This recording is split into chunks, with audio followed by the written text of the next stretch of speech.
I think this is the team members that every wedding filmmaker needs. A lawyer. Everyone needs a lawyer. Get a lawyer early in your business. Establish that relationship. A good second shooter. Someone who you can count on to help you shoot weddings.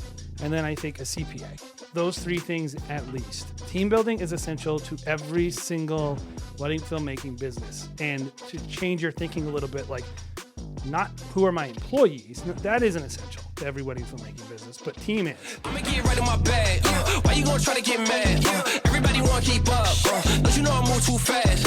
I'ma zip right past. Drip all on my swag. What's up, wedding filmmakers? Welcome to the Wedding Film School Show. My name is Jared, and welcome to another great episode. We are finishing up our series called Why Your Business Plan Sucks. Once again, I'm joined by Mr. Jason McCutcheon in the house. And we're wrapping it up with a bang, if you could say, because this is one of my most favorite topics. What are we talking about today? Talking about team building. We're talking about just one of the essential parts of a business plan is team. And hopefully we're going to give you just some insight into how every single wedding business has a team. There's no such thing as a business that's totally solo. But before we get into that, 2021 is rolling and we're shooting weddings again. How has that been for you? It's been great. It's been challenging. I feel mad rusty, but overall, I just love being around people. And this weekend was the first weekend in Massachusetts and Rhode Island that we could shoot without masks. And I originally thought, like, oh yeah, like the guests will be without masks and all the vendors will be. It's going to be all uptight with masks. Everyone will be uptight. And here in the Northeast, it hasn't been that way. Everyone's just like, dude, we do not care. Like, no one cares anymore in the Northeast, apparently. So. These are all good things, and we can just get back to real life and real weddings and faces on camera. Faces on camera, which is, yeah, a big deal. It's actually way more. It is way more enjoyable to film. It brings me much more reward thinking like, oh, I can make a wedding film that isn't just going to take people out of the moment to make them think like, oh, that was a COVID. Remember wedding. that pandemic? Yeah. Yeah. Remember that super sad, depressing time in the world that like millions of people died and that's why everyone's wearing masks? Yeah. Remember that? Oh, yeah. Oh, yeah. This wedding film that I'm watching. Oh, great. Well, this idea of like, I mean, we're getting a little high concept, but like this idea that like we have an entire crop of weddings that are immediately dated. Yes. Versus most of the wedding films we've ever shot where you're kind of can tell when they were made, but they're kind of timeless. Like, you're kind of just like, it's about the vibe. Well, as wedding filmmakers, our whole job is to focus the audience's attention on what we're trying to convey, right? And so it's like all about eliminating distractions. And when people are wearing masks, it's just like such a glaring distraction that's so irritating. If you love masks, by the way, and you're listening to this, probably not your favorite podcast you're going to love, but... Mask lovers, beware, I would say. If you're more comfortable wearing masks, great. I don't dissuade that. But you cannot convince me that a mask is better for film. It doesn't look better on camera, and that's what we're talking about. You're wrong, and YouTube is going to take this down. So we'll see. I will say the other thing is a full dance floor was like that missing element in your films of people actually freaking rocking and rolling. I know. I felt like all the weddings that we made in the last year have been like 2 minutes short. Yeah, what do you do story-wise where there's like, you just see one person dancing by themselves? The key is you just throw everything in slow motion. That's the key. Lots of slow motion last year. Bobby Burns has just been pissed. Yeah. So too much slow-mo. Yeah. I mean, it's been interesting. So I'm glad to get back to work. It's been awesome. We have a great topic today. Before we get into it, I just wanted to remind you guys we have a great team member on our team and someone that you can put on your team and No Backlog. They are a great editing partner if you're looking for editing outsourcing because you're getting slammed by 2021 weddings. Head over to nobacklog.com. We have a code which will appear on screen, and also it's WFS10 if you want to get 10% off your first order.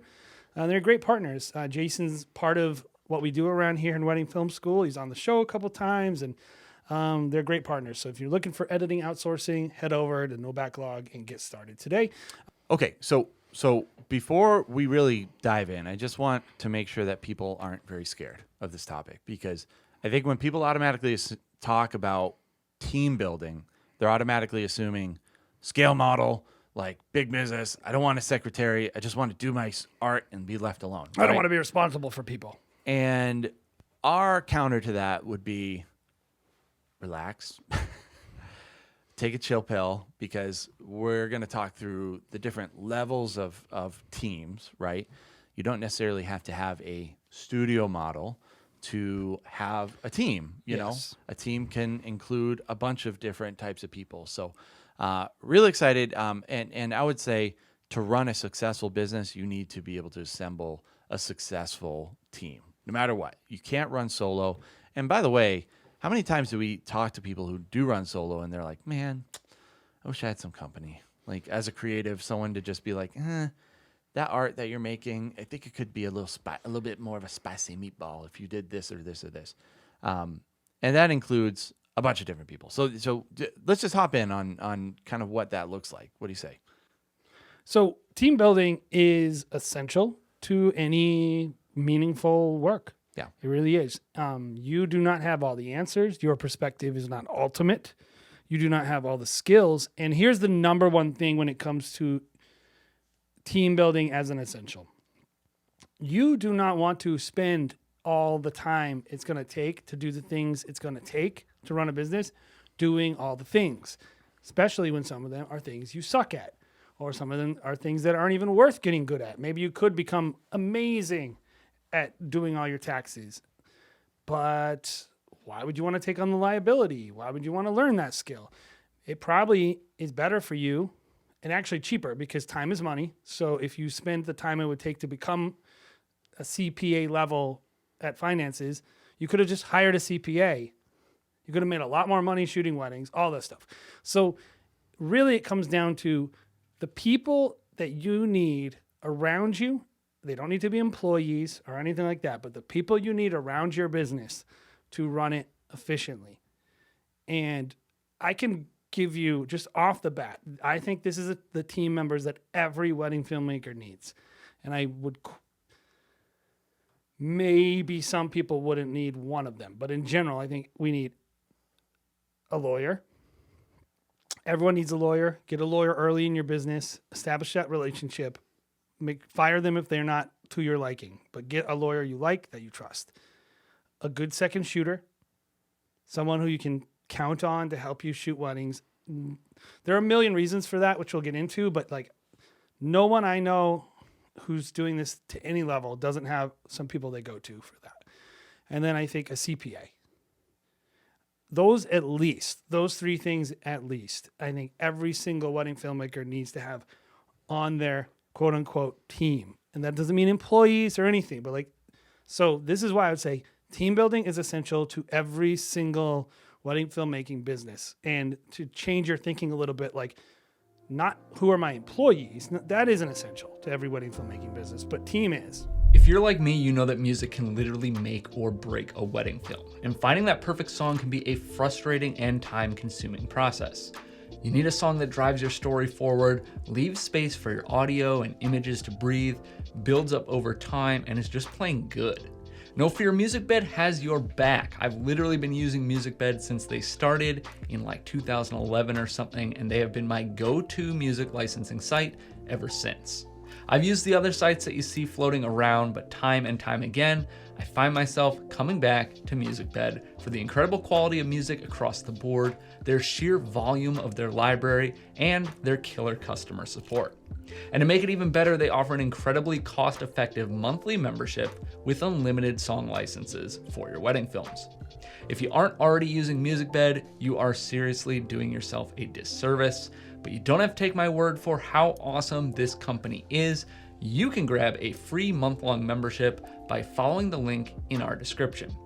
So head on over, sign up for a free month, explore their library, and use them for your next wedding film. You'll be glad you did. I kind of want to start at the very beginning where you know, when you first start a wedding film business, typically you're finding out that now you do wear a million different hats. You're your marketer, you are a salesperson, you are an editor, you're a shooter, you are a team manager. You also need to be a little bit of a CPA. You just take on all these roles that honestly you didn't even know existed, and now you're learning freaking QuickBooks, and you're like, this sucks, I hate this. I want to be doing art. Or I'm great at this, and then you're terrible at it. And then the tax man's like, give me all those taxes. And you're like, Yeah. duh. Yeah, all the things. Yeah, and especially when you start a business and you have to do all these jobs and you're not making any money, right? You're making like, great. I shot 3 weddings for, $1,000. I made $3,000 and I just took on 18 jobs. Great. Awesome. It's a pretty bad deal when you think about it like that. Yeah, it's a raw deal for sure. But you quickly realize, and I quickly realized when we started our business was like, how the heck do I fire myself from a majority of these jobs? And so quickly finding out what you're good at and what you're bad at is pretty important, because I think that will be create a course for you to decide the things that you're like, hey, a CPA, dude. We had Evan on a couple weeks ago. I wouldn't want to know what that dude knows. I just wouldn't want to invest the time. My time is better served in a million different places than what he knows. I would rather hire someone like Evan. If you don't know Evan, go back and listen to that episode. He's an awesome CPA who's also a wedding Camera Dad filmmaker. CPA's his YouTube channel. Camera Dad CPA, awesome dude, cool YouTube channel, all that stuff. If you need help with that, definitely go over there. But for us, it was like, man, when can we hire a fantastic CPA to just do this for us? So that was an obvious move. We've been through some CPAs, and it took a while for us to probably find the one that worked best for us. That was Actually wanted to do accounting had the same way- vision. Yeah. Well, yeah, it wasn't just a schmuck. Late on our taxes every year. Yeah, wow. And one that would respond to you. That's pretty important to me too. So Payroll company. we quickly found out all what was these important. things.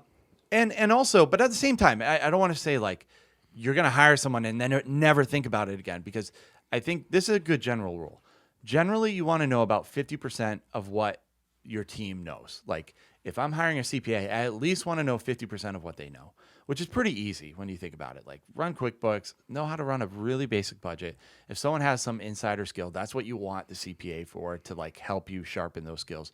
But you want to at least be able to have a conversation and direct your team. And that's something I learned when we hired a lawyer, when we hired a CPA. It was like, hey, I want to do my accounting this way. I want to write my contracts this way. You That's have the to be the difference. person that gives them direction, and they take it to the next level. This is why they're your team. Yes. They're your team because you're the boss of the team. And honestly, I was surprised by that, especially when we hired a lawyer. But when I was like, okay, do the lawyering, he was like, what do you want? And I was like, oh, I get a say as to what the law is? He's like, no, but what are the things that you want to make your business sharper? And I'm like, He doesn't just immediately go and this is where I think, this is why that garbage, I hate the advice. I'm not a lawyer, but, and they won't give you, people don't give advice about anything legal in any kind of Facebook group because they think you're going to create liability. That's garbage. It's not true. well, because the truth is, you only have to say that if you're a lawyer. You only have to say, this is not legal advice, but this is something that some people do. here's the thing If about you're not a lawyer, you don't have to preface it with that. No, the balancing statements, because the truth is when you call your lawyer, you have to advocate for what you want. Yeah. So you know why the lawyer does the things that we want? Because we told him to. Mm-hmm. Because we want our contract to protect us in this way. Yeah. He's not going to just write a contract for you that is going to protect you in all the ways you want. And you can't just say to your CPA, here's how I want to report this expense. Yeah. Great advice we could get into the nitty gritty here. I won't. But there are certain things that we do with our accounting, not illegal, not wrong, just stuff that they would never know that some of the money that comes in 2020 is going to be spent on contractors in 2021. Mm-hmm. They will never do it that way. Yeah. So that is my employee. They're my team, and I'm responsible as the team leader to tell them how to do it. Mm-hmm. So anyway, we're kind of getting ahead of ourselves a little. The point is, you're building your team. You're the leader. Yes. You're the leader of that team. You have to tell them what you want out of them and have a clear vision, which is really, I think, maybe takes experience and time. You're not always going to know this stuff right away. As you build your business, you're going to get more clarity on what you want these people to do for you. No matter what, though, You need them on your team, even if they're just doing whatever they normally do. It's better. Here's the thing about the 2 team members that we're talking about, and we'll talk about shooting next because I think that cares. Most people will probably care about that more than these other 2, but a lawyer and a CPA do something for you that you could never do. And it's not necessarily write a contract or do your taxes. It's take liability. Mm-hmm. That liability basically means if you get sued, who is taking some of that blame? These 2 people legally have to do certain things for you. Now, given you can still get sued, but at least you have some protection against it when you have 2 people who are responsible legally, and they can't just do whatever. Yeah, that's true. So like that's a big deal. So I think the next thing people are going to think about is, okay, shooters, right? Everyone cares about that. Yeah. Having shooters that are on their team that have the vision they do. I really see that first group that we talked about as your core, because they're the first people. I think they're honestly the first people someone should hire, and they're the last people someone will have on their team if their business is going down the tube. So that's like your core: CPA, accountant, lawyer. You should always have those all the time, no matter if you are by yourself or you have 1 employee or 50 employees. You should have that core. The second layer is obviously kind of like employees, right? Or kind of your shooting team. What would you say? Well, I would say like there's a third layer of shooting teams, but everyone at least needs a guy they can call and say, or girl, and say, hey, I need you to second shoot. Everyone probably already naturally has that too. Yeah. Like most people have those people, their friends, the people they know. Maybe for you, that's just a group of 4 or 5 friends and you help each other out. Fine. That's fine. Yeah. Maybe it's contracted people. Maybe you go on Facebook groups and say, anyone want to help me? Maybe you have employees. Who knows? Yeah. But like for most people, they're running a business. They have 1 or 2 people that help them out. They shoot 20 weddings a year. Maybe it's their wife even, or husband or whoever. You need someone, like imagine you break your leg. Yep. You got to have that other person who's involved in your business who knows kind of what you want to get out of a wedding day. Yep. From a shooting standpoint. Yeah. I definitely think that's especially kind of considering the evolution of, I think, a shooter and of a company is, what's the next step? Like, okay, I'm going to shoot by myself. Say I have like 10 to 20 weddings. I'm going to shoot and edit them all by myself. Sometimes you just need that next person that you just know, and you like you said, you do just give them a call because you're like, shoot, you know what?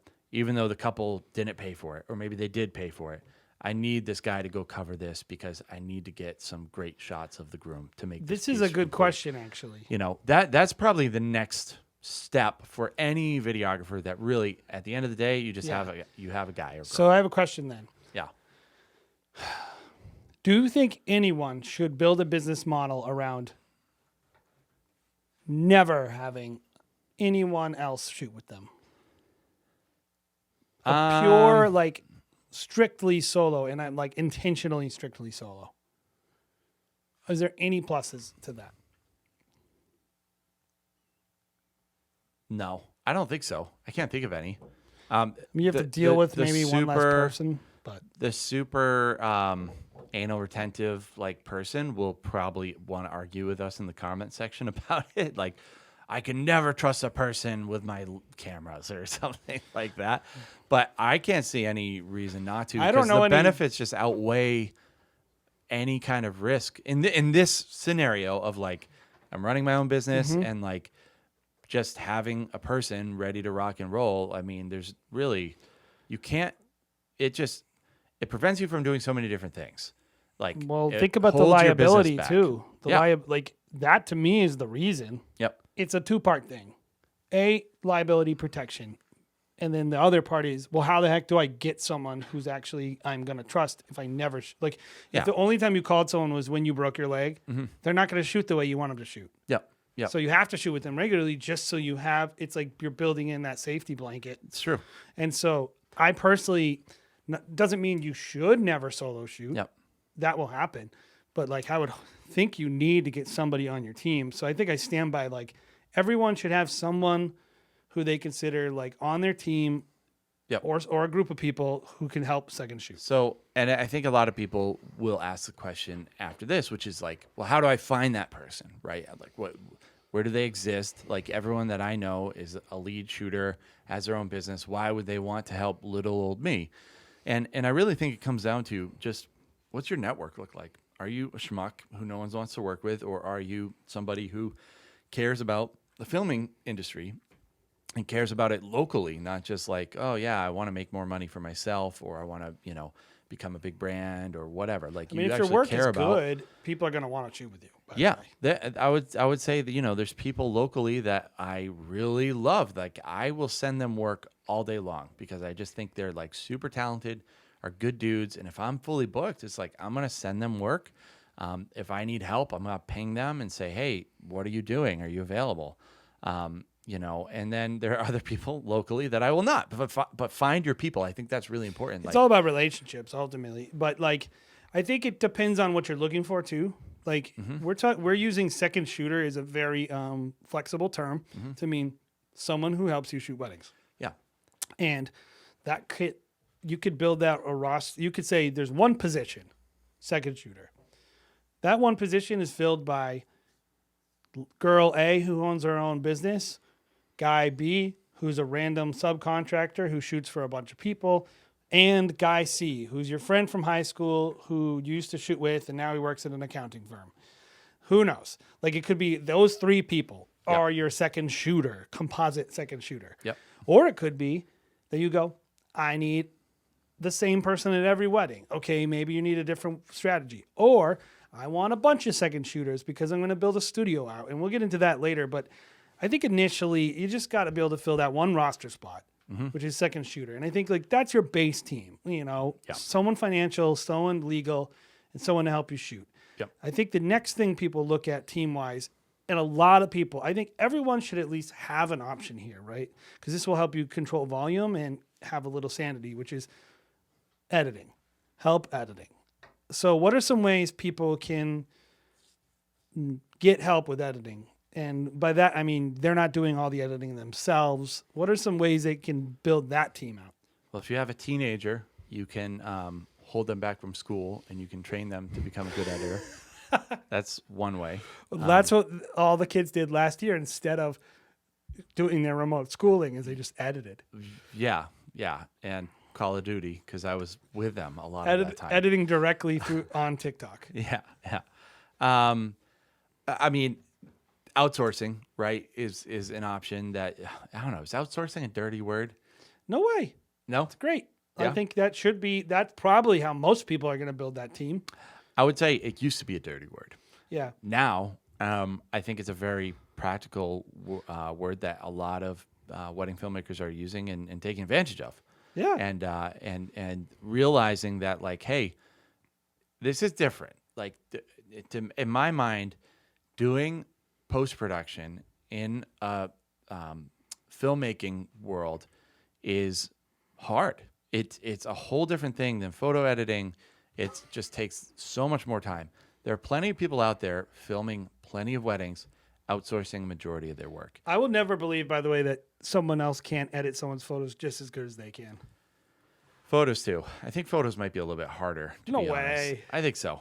I think somebody, Based on my experience, but I think there are plenty of people who can do a great job. It doesn't mean you get it right away. Yeah. But after a couple projects, you can get somebody to understand what you want. And like just edit the 20 ones that you're going to release yourself. Fine. But anyway, like in general, I think building a team to help you edit is important. So you mentioned outsourcing. What are some other ways people might decide they want to build their editing team? yeah, the ways that we've gone is hiring staff, hiring even contractors to do some work, and In-house contractors. in-house contractors to do a range of edits, whether it's creative editing, whether it's kind of more doc editing, I guess. Yep. Would be the common term. Multicamming, culling. Yep. That's another thing that I think we can get into it another date probably, but like when you think about your editing, can you break it down by job and hire people to only do individual parts of it? That could save you time. Like thinking differently about your tasks and then thinking, well, no one can edit like I can. Well, can they cull like you? Yep. Could you hire someone to just cull your footage for you and save yourself like 4 hours? Like maybe you can hire, your cousin to do that. Like someone they don't know editing, but they can pick good footage. Yep. But anyway, I think like, yeah, you mentioned employees, subcontractors, and outsourcing. I think those are pretty much it. But I think the secret sauce is thinking about it on a per task and per product basis. You know, a lot of people, for instance, they will outsource all the boring edits they don't like, you know, multicams, doc edits, things like that. Then they will edit all their teasers and all their like the money stuff. Or like they can even get more granular and say, these are all my like A-level weddings that are like important to the brand that I'm going to release. These are weddings I'm not going to release. As long as they look like my style, I can outsource it. But like, this is where things get complicated, right? Why do you think more people, what are some of the reasons? Because I can think of a couple. People maybe haven't considered adding anyone else, any editing help to their team. The first thing is a lot of people say, I've noticed, is they're like, well, I tried to hire one guy one time and he did a bad job. Therefore, teams suck. Mic drop, like that's it. Yeah. It's like, yeah, but the thing about people is they're not you, you know, and like, and so I've seen a lot of people do that, and then they're like, well, no one's the artist that I am, except there are plenty of people out there that are probably a lot better than you, but I digress. Someone who edits full time could be better than a guy who edits 20 times a year? Yeah. What? I will say probably the main reason is there's not a lot of stick-with-itness in the industry of like, hey, I'm gonna commit to this person, and I'm going to bring them up so they literally become a better me in a certain area. Mm-hmm. And I think the reason why people are afraid of that, like it's both ways. They either suck or they become good and then they leave. So there's like the two things that in their mind they're like, either they're terrible and You I'm know out what to fire both them. of those come down to? Insecurity. I don't Leadership. know. Oh, that's true. It's Yeah. really about like, you are the leader of your business. You're Yep. the freaking CEO. Like you are an artist, okay? You are on one hand an artist. Maybe starving, maybe not, but you're an artist. On one hand. On another hand, you're the CEO. Yeah. You're in charge. You are the leader. Yep. For you to think that you can run a business and just say, I never want to develop any leadership skills at all, Yeah. is so naive and wrong-headed. It's a wrong thinking, because like for you to really become all you can become, you don't need to become an incredible leader who's able to lead 28 people. Mm-hmm. That is not necessary. It's not everyone's path. I'm talking like, you might need to develop more leadership skills though than you currently have. Mm-hmm. Yep. And that's okay. This job can demand that of you. Yep. That you are still an artist and you can be all the things you want to be and learn how to explain the edit that you want to someone else. Learning to articulate your vision is part of art. Yeah. Like, wow, I don't understand why that's more valuable if you just have some artistic vision that you can't even communicate. Yeah. I do think another part of it too is we're artists, so automatically we're perfectionists, right? In a lot of ways. So it's like, if it isn't right the first time, say you hire someone, they're going to be doing an edit assist for you or an edit for you. And you're just like, you look at it, you're like, that's not what I would do. Yeah. That's not what I would do. And so therefore it's a failure.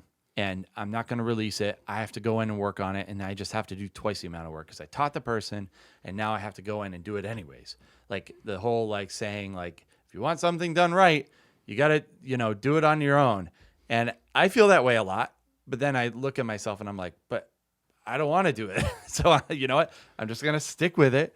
I'm going to put my feet to the pavement, and I'm going to keep on working on this person, and working with them. And I'll tell you what, like we've kind of based our business on that, and now I can tell you our team is freaking good. Like our team is. Oh yeah, I would love to just brag on our team. I don't want you to steal them. They are just really good. Like to the fact that like when we brought on our lead editor Kyle, like he didn't have a lot of editing experience at all. Maybe a little bit here and there, just doing like church videos or something, but he didn't really have a lot of experience. I showed him 3 edits that I did. I had him sit next to me as I did an edit. And I'm like, a fine Barely editor. an editor. You're more of a creative, but you're not I'm a creative. technician. Yeah, I'm not a technician at all, but I showed him the creative side, what I like to do. And Kyle is more of a much more of a technician, but he's a good balance. And I was able to be like, hey, this is kind of what I do. Take it and run with it. And you know what? They were probably at first, like 50% of what I could do. You know, I just kept on pounding at him a little bit. Like, nah, like this isn't. It only took 100 doesn't- weddings. It doesn't have the feel. You know, probably by edit number 3 or 4, he was like 90% of what I was as an editor. Because he had just worked on it and it was all he was doing. Boom, boom, boom, knocking out these edits. And I'll tell you what, a year from that time, he was 150% of what an editor I was. He was already better than me in a year. And like, good. Because you know what? Like, I freaking hate editing. Yeah. I don't want to edit ever. Like, I'll edit little things that are just like fun and I can just be creative. But like, I don't want that to be my job. Well, and the other thing is, you actually, when you build your team out, you realize you don't have to give up control totally. No. There are still things, there are ways that I'm not as fresh as these guys. I'm still pretty technical as an editor and as a tech person. And I still walk in and be like, don't do it that way. Do it this way. Yeah. And we're tweaking and just refining. Because you go from being an editor to being a director. Yes, like, we are director producer now. And when you get to director producer role, you get more control and you have a better perspective on the whole picture, not just what the person in the edit bay is working on.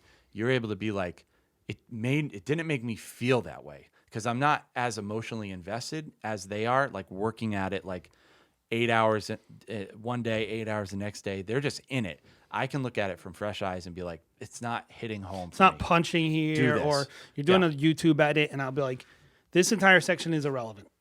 Cut it out. Yes. You know, I don't care about it. It was boring. That is the role of a director. And you as a business owner in a creative field, you are the director. Yes. Right? No one, Steven Spielberg is not an editor. No. And nobody goes like, oh, Steven Spielberg's editor is the filmmaker. But what do they he call knows 80% of what goes into editing, and and who is more responsible for the film being good? Yes. Steven Spielberg or the guy who cut the film? We're just so backwards in our thinking. It's like the leader with the vision is more important. That's leadership. And that's how you got to think about it. Is like, you're not giving up control by leading your business the way that freaking Steven Spielberg leads his films. You're actually taking it to the level of being a pro. And so I'm not saying there's anything wrong with editing all your own films. Yeah. That's cool, especially if you love it. Yep. If you really love it. Well, and that's the crux of the whole thing. Is like, what is your business plan? Like, what is in the plan? What do you want to be doing for the next 10 years as a wedding filmmaker? Like, this is the important decision that you're making. Like, we talked a couple episodes ago about like long-term goals, right? Like, part of your long-term goals should be, what do I want to be doing in 5 years? Like, day in, day out. Do I want to be answering emails a lot? I don't. You know what I want to be doing? I want to be doing whatever I want to be doing in 5 years. Like, and you want to still be able to make money shooting weddings. Maybe you just want to shoot 20 weddings and still make 140 grand, and you don't mind spending 20 grand to get it made for you. Yep. I will say this. I think I can make an argument that every single shooter should have at least an outsourcing studio, if not someone locally who they have a relationship with. Same argument I'd make for second shooters, which is, first of all, maybe you don't want to scale in the way that like you're adding teams, but maybe you want to take 5 extra weddings that you never could have taken if you had to edit them all. Yeah. A, so for your business. B, you have no idea when you're going to get COVID-19 for like 2 months or some problem where it's going to set your business back and you don't have the budget because you didn't plan on it, and you have to build a relationship from scratch. You want to just have that relationship that's like simmering, humming along. I would say everybody, at least you should outsource like 10, 20% of your work. Yep. Just so that you have a relationship with someone going. Yeah. This is one of the biggest pillars of this whole conversation about building teams is you have to prepare your teams ahead of time. Like, it's not just something like, you can't just hire an outsourcer in the imagine hiring an outsourcer in the middle of September for us. When did we start building out our teams for the 2020 onslaught in 2021? Yeah, we started building it in freaking March. Yeah, last year when we were like, shoot, like we were rescheduling a lot of the people to 2021. We're gonna have to build a team. That's the point. Is like, You can't like when we hired our lawyer, one of the first things he asked us was like, "Are you in legal trouble now?" We were like, "No." He was like, "Good, because if you were, I would pretty much be ineffective, because what's been done has been done. You've made the bed that you're about to lie in, so make it be a really comfy Yeah, bed." and you can probably fix it with tons of money. If you right now, Maybe, yeah, like, but maybe not. yeah, maybe. Well, no, I'm sure you can get a shooter and editor with tons of money. But Well, maybe you could don't have get an tons of editor, money. but you Maybe not a shooter. You have to. It's about relationship when you work. Like if you want someone to create what you're creating. No. It would not be what you create. It would Yeah. be bad, but it would at least someone Sure. would show up and do it. Sure, but With it money. wouldn't be what you wanted. It wouldn't be good, and it would cost you more money than it should. Yep. If you spend money when you don't have to build security and safety as a business, you're being a leader. Yep. You're being responsible, and then you're creating the ability to build it into the budget. Yep. And I would say the last reason people don't build these teams is they don't budget for it. Mm-hmm. Most people are like, I have to spend an extra $10,000 on editing. Why are you thinking about an extra? Why didn't you factor that into how you sold it? Mm-hmm. You should have budgeted that money at the beginning of the year. That's why you're not doing it, because you didn't budget for it. Yep. Like 200%, right? And it doesn't have to be a $1,200 per like film edit with some editor who's like this elite. You might just find some people in Ukraine who do a great job, and your clients are perfectly happy with, and they cost you $300. Yep. This does go back to our budgeting conversation from last week, is, talking about each role as being a certain allotment of money, right? Like every time I do an edit, like I'm going to charge my company a certain amount of money that I'm going to take home for a salary. Like that's pretty important for you as a business, Yep. like to understand your business that way. Because then you can just swap out that role for someone else. You already have the infrastructure to know how much that's going to cost if you have to, in a normal scenario, hire out, right? And so you should be adjusting your pricing accordingly. Well, and I'm too, just by telling the you, way. this is stuff that we would do. Yeah. I'm not telling you can do whatever you want to do, but I'm telling you what I would do, and I'm paranoid.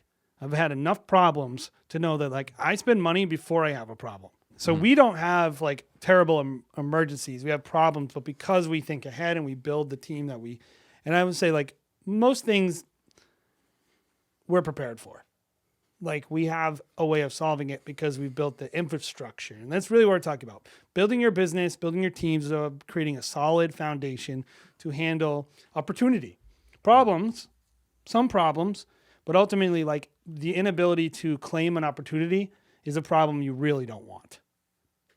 Like you don't want to just not take weddings because you're so backed up with editing. That's just stupid. Like you can make $20,000 and because you don't want to spend $4,000 on editing, you don't do it. Think about what you're doing. You're cutting off your nose to spite your face at that point. It's like just because you can't make the same amount of money on every wedding, you don't want to make it's like just plan for it. Yeah. I think it's interesting because COVID-19, I think, exposed a lot of people to a lot of different things. One of them being this outsourcing conversation, because there's just like, shoot, like I'm not going to straight up not going to be able to edit all these weddings next year. So it really opened up the door to, people like No Backlog to just be able to work with people, and hopefully it changes people's ideas on running a business. Yeah, so that's I think the next tier. Like we talked about CPAs, we talked about lawyers, some kind of shooting help, role of second shooter. Kind And of then- second layer. Yeah, of and the then I onion. think the next layer people would look at is your editing. And then I think the next part of your business that you're going to probably look at is probably just more shooters. And how does that break down? associates. right? Associates, it could be employees. It could be just building a real roster of contractors, building a studio. Yep. There's a lot of things. And maybe you could, and maybe we'll talk about this, but maybe not. Maybe the next level beyond that might be adding help with sales Yeah. or social media marketing, things like that. But I feel like before you get to that, you really need to get to a point where you're doing consistently multiple weddings in one day. Yeah. I think that's like the next bridge some people don't want to cross maybe, Okay. and that's okay. Let's talk about that bridge, because I think there are some warning signs before you cross this bridge that you should pay attention to, because they're gonna bite you. Like at least cross the bridge knowingly. Yes. Because these are two different businesses. These are like two different hills that you're gonna live on. So one is the solar operator. I'm gonna run my business. I'm gonna do my weddings. I think a lot of times this is the boutique person who's just like, I want to probably do less weddings and raise my prices a little bit. That's the one hill, right? A very good business A model. very good business model. Works for a lot of really fantastic videographers out there. I'm sorry, wedding filmmakers out there. What is wrong with you? Cinematographers. I'm sorry. Jeez. Is that the new? We have to call them wedding cinematographers Wedding now. cinematographers. Wedding cinema masters. Wedding cinemakers. Yeah. And then you have the studio model, or if you hate people who run the studio model, the volume model, or whatever Wedding mills. degrading term you want to use for people like us. But there are the warning signs of like, okay, you are going to have to deal with frustration of dealing with other people on a whole nother level as soon as you cross this bridge, right? You're going to deal with failures and you're going to be out of control at times. Like that's probably some of the signs that as you're like walking up to the bridge, you're like, oh, do I want to do this? I would love to shoot 2 weddings. That's twice as much money. Twice as much money. Oh, this is going to be hell on earth at times. Like, maybe. There's probably some ways you can mitigate it, but I think no matter what, you're opening up the possibility of not having control. Mm-hmm. And that is important to know. Mm-hmm. That like given the better your leadership skills are, the more you willingly develop that skill, I think the easier this gets crossing this bridge. And maybe you'll be a great leader in the future. Maybe you're not that today, whatever. Maybe this is what makes you a great leader. Maybe you start out terrible and you get screwed by your team so many times that you become incredible. So let's talk about some of the, I guess some of the welcome brochures for the other hill, right? Yes. Like you got this letter in the mail asking you to move from California to Texas, and in Studio Land, they're gonna say, hey, in Studio Land you can make a lot more money. That's probably a perk. Let's talk about what some of the other perks. Why do you want a team? Why do you want a team? Why do you want to build Yes. why do you want to create? Really, what we're talking about is creating scale versus price versus creating scale with volume and teams. Mm-hmm. Why do you want this? First of all, the number one reason you want this is because it allows you to make a lot more money much easier. There are a lot more clients willing to pay a little less for their weddings than they are willing to pay for these other high-end weddings. Yes. That to me is the number one perk. If I want to make $1 million, I can make it a lot easier by growing a bunch of teams than I can trying to do 10 weddings for $100,000. Yeah.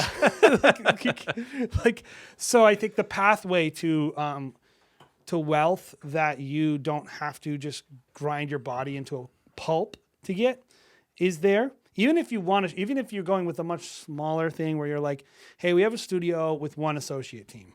Mm-hmm. Okay. That's just for you. It's almost like passive income. It's not truly passive because you do need to make sure the person is there and all that junk. I mean, there are people who we provide all the gear for us, so we have that added cost, but we do have control. For some people, they don't even provide the gear. They just book the wedding, and then they make sure the person knows their groove and knows what they want, and they're comfortable with that. Yeah. And that's important too. I think as our industry continues to grow, like wedding filmmaker studios continue to grow, there's an emerging type of studios, I guess. One is the one who's like just the worst. To me, that's a wedding mill. Yeah. Me, a wedding mill is like George Street. George Street, yes. They like call you up. The pros. The pros. What's the other one that I hate? NST out of New York. If you're listening to this, I hate you. Yeah. Who are just like literally hire anyone, never even looked at their work. There's a ton of those out there. Mainly, I don't like they're it. like, we're just going to send someone we've never met before. Literally, we're going to hire them on Thursday before your wedding. And the client doesn't know good luck. This. The client That's what I doesn't know don't that. like about it. That is what is wrong with it. Yes. I don't mind at all. And if you're listening to this and you're like, why do you hate me? I hate you because what you're doing doesn't work. Like inevitably, that person doesn't have a great experience. And then they go, wedding filmmakers suck. And then we freaking show up on the news Yes. as an industry. And Yes. it's like, I don't like that. I don't think it works. The other side, the other studio is like what? I just, before we move on to the other studio, the Yeah, Copper let's just- Stallion. The Copper Stallion Media. We haven't got to talk about them once on our show. I've been No. afraid about getting doxxed or something. I think if you mention Copper Stallion Media, it will bring a whole new level of interest to the podcast. Actually, We could because do one. We could do a it's like- podcast of just talking about a story. We should do that. Let us know in we the comments should, if you we want us should. to do an episode about Copper Stallion But Media. again, Copper Stallion Media would be, I think, lumped into that kind of group as well. The second type is the studio model that emphasizes team and building of an actual consistent product. Yeah, a brand identity, like Yes. a real thing. And it doesn't mean everyone has to work directly for you, but they should at least know you. Yeah. Yeah. They should be like a person that you've met in real life. Yeah. Like, I would say when and I would hope that we would fall into this category of like, I do training with our team. We do workshops with our team because our team is just hungry because they want to get better and they want Stop Go Love to be able to do, 200 weddings and keep raising prices every single year because it's just like we have a good vision, I think, and we have a good idea of like where we want the wedding industry to go. and we've shown up in their life enough that they know that we're there for them. Yeah, yeah. And we've given them careers like in the creative world that they probably wouldn't have had otherwise. So it's just like, I love our team. Like I will literally like go down for our team. Like, and I just care about them. I care about their families. Like We're trying to build a we culture. give 401ks. Like Yeah. there's good culture and I enjoy being at work every single day. I enjoy it. Yeah. And it's just like rewarding. Hopefully the idea is that it's rewarding for everyone involved. Like, cause that's the kind of company that I would want to work for. And it's just like, I think when you have just good people involved that aren't just pure megalomaniac capitalists, like, which I think we are in a sense. I want to make as much money as possible. Yeah. But at the same time, I'm not going to like sacrifice our character for doing that. Well, no, because my core belief, and this is the difference between a good studio and a bad studio. Yeah. A bad studio is a bunch of cynical people that think it does not matter if their work is good. People are so dumb they'll never catch on. Yeah.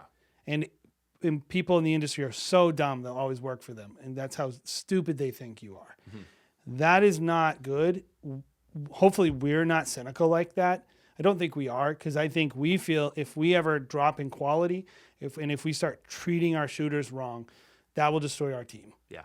And And our couples. and our couples, wrong. ultimately, and my relationships in the industry of people I care about, Yeah. the planners I do care about. Yep. So I think, really, ultimately, the win here is we have, I don't know, what is in August? We have a 14-day stretch where we have like I don't know. 20 weddings. I don't know, Jason. You don't want to talk about that? I don't want to think about it. It's June. I don't want to think about it. Anywho, a lot of weddings. Now, given it's stressful, but that's a lot of money. And we're able to generate that. We have, like, our shooters come, we hang every single person on our team. We have a personal relationship with. We are either mentoring them or providing a full-time job. Yeah. And that is our goal. And like, maybe for you, you're listening to this and you're like, I would love to be that for someone. And this is really like when we think teams, we think mentorship, creating sustainable jobs in an industry that really has one job, which is solopreneur. We don't think everyone's a fit for that. We think some people would rather just be a shooter or just be an editor, and they want the stability of a studio. I think some other benefits to this, and I don't want to brush over these, is one, longevity. In addition to the money, it's not only something that's going to make you probably more money in the shorter term, it's also going to allow you to extend your career in the wedding film industry. Like, how many of us really think that we're going to be shooting weddings as a 60-year-old, as a 50-year-old, as a 40-year-old? Like, what are you going to be doing this in even like 10 years? Yeah, like, well, what is your the freaking plan? game plan, dude? Is it, what happens when your knees give out? Like, I'm 6'6". Like, we don't really age well. Like, what's the plan? And so I think when you run a team, you can switch your role around quite a bit. You Yeah. can be like, If I need to sit and I need to edit, that's what I'm going to do. If I'm going to shoot, that's what I'm going to need to do. You can sell weddings until you're 60. I can spit game on the phone until I'm 60, or Zoom, or whatever the young kids are doing at the time. I'll You'll keep your hair nice and cool. Yeah. I'll wear the Whatever fitted, the hat of the fitted day Stetson is. hat. But then also as a creative, right? The last thing that I would probably think about is like as a creative, being around creatives and having that kind of nurturing, like iron sharpens iron kind of relationship that I think a lot of creatives are missing out on, is a big part of running a studio that I love. That's the feedback I get from our film critiques. I'll sometimes get a message from someone. They're like, hey, it just helps me to hear from someone else. Imagine if you could do that every day. That's what we get to do. Like when Caleb and I are working on a wedding film school video, and I'm like, I just thought of this intro. I just read a script. I just made it something up. Yep. And then he was like, oh, that was funny. And then he went and did some shooting and he took it his own direction and put it on top of my thing. And now we have this Caleb and I have this way of creating funny things together where I come up with something and then he comes up with something and it's way better, way funnier, way more entertaining. I think the same thing with wedding films. Yeah. I did an edit for a client, a Huxley edit, and I edited it. I think it's a good edit. We sent it over to Kyle. I was like, hey, I don't have time to do this doc edit. They wanted a 15-minute highlight film. You do it. His edit was very different than mine. I don't think he would have ever edited what I edited, but his edit was awesome. Yeah. Very good. And it was great. And it's like, that client is getting such a good experience now. That's all I kept thinking when he gave me that edit. I said, what a great experience for this client. They're getting this wacky edit that fits their personality. And then they're getting this very by the books, but really tight, clean storytelling edit. That will last a really long time. Yep. Yeah. And it was like, the team is what makes a better experience for the client. That's our beliefs. And so we think, even if they're not full-time employees, having some people, at least maybe there's another team member in here, which is just sounding board. Who do you talk to? Who's your community? That's what we hope wedding film school can be for someone, is get someone on your team who can be accountability partner with being creative, who can help you keep your game up, who's going to tell you you're lazy, you're getting lazy, you did the same edits. Get somebody. Maybe they're employees, maybe they're just your friends, but I think that's a big thing. So building a studio, back to that. This is a big subject.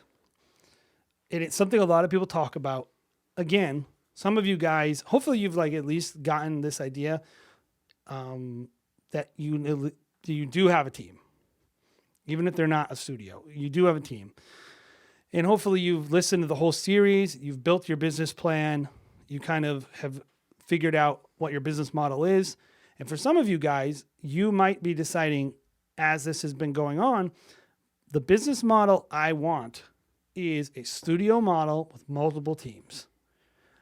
We realize that's probably a small amount of you, but we wanted to do something that I think would add value to you guys. Something we do, and we're perfectly happy to share some of the things that we do. So we're going to be doing something for you guys. Sorry, Do you want me to talk about the thing? Yeah, because you have a calendar. Okay. So let me do it again. So we're going to be doing something for you guys who are interested in scaling your business using teams. Yeah. I really excited. Again, I said at the very beginning, building teams is one of my personal passions, because literally, again, I just love our team so much. And I feel like that's my creativity nowadays, is finding ways to fit them together. It's like a freaking puzzle piece to get the most productivity out of them. It's awesome. I love it. Isn't it so fulfilling when somebody just levels up right in front of you? Yeah, literally, the people we're working with are becoming working industry professionals and going out and doing real production. It's pretty and, incredible. Crushing it. And working with us and just seeing them become working professionals is awesome. But we want to do a thing. So what we're going to do is we are going to do a Facebook Live. Is it Facebook Live that we wanted to hop on? How about this? How are we going to do this? Go to our website and go to weddingfilm.school/workshops. Yep. And then sign up there, and wherever we tell you it's going to be, it's going to be. It's either going to be a Facebook Live or YouTube Live, something, or a Zoom or something, but we're going to do a workshop. Yep. So this episode is, hopefully you're watching this on the 8th of June, 2021, for those of you listening years from now. But we're going to be doing a workshop the week after. This is going to be on June 15th. June 15th. Why don't we say 1 p.m., wherever that is? 1 p.m. Eastern. 1 p.m. Eastern time. We're going to be doing a quick 1-hour workshop on how to build teams and kind of answering people's very specific questions, because I think a lot of people feel like maybe they have like a lid over them. They're like, how do I find this person? Maybe that's something that you're dealing with. Like, I can't find a reliable person. How do I find people? Like, people are out of work. No one wants to work nowadays. How do I find that person who's hungry? There are ways that have worked for us and that I've found really successful, like just going out and finding people. What those roles could be, like what are the roles? What are the things that I'm trying to train this person to do when I'm bringing them on?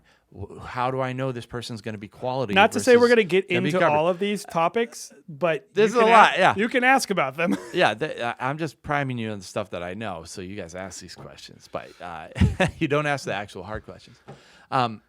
Basically, all things team related. These are the things that we're hoping to. Yeah, basically, what we're going to discuss. do is we're going to give a little presentation on our style of team management. Yeah. Kind of tell you what we do a little bit, and then give you an opportunity to ask questions about team building. Here's the point. I want you to sign up for this, not because you want to do teams, but because you owe it to yourself to start exploring ways to grow your business. And this is what I'll say. You should at least explore it, because one of the number one things I hear from people about like team building is like, oh, I can't do it. Oh, it's so much work for managing people. Oh, no one could do it like I could. And I'm telling you, like, until you've at least explored it, you really don't know that. And you owe it to yourself to start exploring other ways to grow your business, to create a retirement strategy for yourself. Maybe it's even starting a secondary brand with teams. Like, we do that as well, by the way. Yeah. Like, you should at least invest some time. I think every creator should explore the idea of building out associates, building out teams, booking multiple weddings on a day. Like, it's only natural, and very few brands, I think, actually shouldn't do this. Mm-hmm. Like, if you're at the very top of the game, maybe you shouldn't do it. If you're so new that you don't really have anything to offer someone, maybe you shouldn't do it. But I think people in the middle should at least explore it. So this is my pitch to you. We do it. We do it at a high level. We're willing to help you do it, and we're going to do it for free. So why not explore it and at least see if it's a good fit for your business, and it's free. Like, we're going to give this away to you because we want to help you grow. And so we're talking June 15th, 1 p.m. Eastern. Go to the website, go to weddingfilm.school/workshop. And on there, you can sign up for this workshop. You can get plugged in, and you can at least get in the conversation. Yep. Right. So hopefully this has been helpful for you, no matter where you are in your creative journey. I think the point of this, guys, is of the Wedding Film School show in general, is to just spark some ideas on how to grow your business, how to grow your creativity, how to create a lasting business plan for yourself. So hopefully not just this episode, but the entire series has been helpful in the growth, in the maturity of your business in general. Yeah, and if this is your first episode in the series you've listened to, there's a ton of downloads that you can go check out, weddingfilm.school/resources. We got budgeting tools. We have just forecasting tools. We have all kinds of things that go into creating a great business plan, and they're valuable on their own. But the whole point of them is hopefully they've helped you do the big goal, which is create a business plan, which you need all the information in these various podcasts to create a business plan. There's elements of a business plan. Today's episode is team. You got to figure out your team. But there's a lot of other stuff. So if this is your first episode, go back and listen to the other ones because I think it'll help you. Yep. As usual, guys, you can find the Wedding Film School show anywhere you find podcasts, Spotify, Apple, iTunes, all that fun stuff, as well as on YouTube. You can watch our beautiful shining faces every single week. We are releasing Tuesdays throughout the day. Do we have a time that we release usually? I'm still experimenting with what has the best effect. Tuesdays It'll always be is Tuesdays. the drop days. Yeah, it'll always be Tuesdays. And then also, you can find just fantastic regular video content on YouTube. We have an awesome show every single Thursday night, usually at 9 p.m. 9 p.m. Eastern. And that we are reviewing people's films. If you want to have your film reviewed, this is a big element of Wedding Film School is we do film critiques. You want to make sure you're submitting your film, becoming a WFS member so that you boost your film up the line so you can actually have your film reviewed. Starting to get a little bit more interest there. So become a member definitely boosts you up. Lots of ways to get involved in Wedding Film School. And like Jay mentioned, visit the website, all that stuff, as well as our Facebook group. Facebook group is where we are interacting with other filmmakers. And this is just basic place where people can ask questions and ask other wedding filmmakers what they do in certain scenarios. So, guys, thank you for listening to the Wedding Film School show. It's been awesome having you. And we'll see you next week right here, Wedding Film School.